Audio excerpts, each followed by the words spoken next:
नमस्कार मैत्रिणींनो, आज महत्त्वाचा दिवस आहे, शूटचा दिवस आहे. बाहेर जाऊन काय तयार होता येत नाही, हेअर सेटिंग करता येत नाही. घरीच हीट रेझिस्टंट स्प्रे आहे बी ब्लँडचा, तो वापरते. आयकॉनिकचा हेअर स्ट्रेटनर आहे, स्ट्रेटनिंग करून घेतलं. स्वतः तयार झालं आणि काहीतरी आपण घरातल्या कामाव्यतिरिक्त करतो आहे स्वतःसाठी म्हटलं ना, एक वेगळाच उत्साह येतो. आणि जेव्हा मी साडी नेसते ना, तर माझा कॉन्फिडन्स अगदी 10x वाढतो. साडीमध्ये जी ग्रेस आहे ना, ते मला असं वाटतं कुठल्याच पेहरावमध्ये नाही आहे. मला पर्सनली ही खूप पॅचवर्कची मल कॉटनची साडी आवडते. सो शूट आज खूप छान झाला. पुढे व्हिडिओज येतील, शॉर्ट्स येतील, ते नक्की बघा. घरात आणि ही साडी ना अतिशय मऊसुद्धा आहे. ब्लाउजेससुद्धा मिशोवर मस्त मिळतात.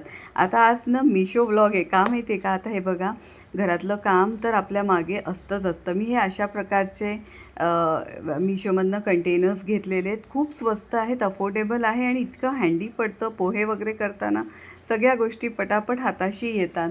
आणि अशा प्रकारचे पण मी 6 कंटेनरचा बॉक्स आहे, त्याची लिंक मी दिलेली आहे.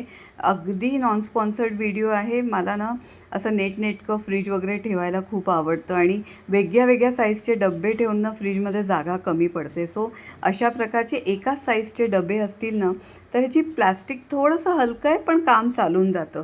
सो इतकं ते असं नेटनेटकं वाटतं. आणि खालती मी ना मॅट्ससुद्धा टाकलेले आहेत. DIYमधनं मी हे मॅट्स घेतले आणि अशा प्रकारे नीटनेटकं ठेवलं. सो कसं असतं, आपल्या गृहिणींचं आपण कितीही करिअर आणि काही काही केलं ना, तरी घरात ह्या सगळ्या गोष्टी ना व्यवस्थित असल्या तर आपल्याला ना काम करायचाही उत्साह असतो. सो घरात राहून घरातलंही काम सांभाळायचं, यूट्यूबही सांभाळायचं, कोचिंग पण सांभाळायचं. सो दिवसभर ना माणूस असा बिझी राहायला पाहिजे. सो नेगेटिव्ह विचार येतच नाही. आणि सेल्फ लव्ह हा आपला हक्क आहे. त्यात कुठल्याही प्रकारचा सेल्फिशनेस नसतो.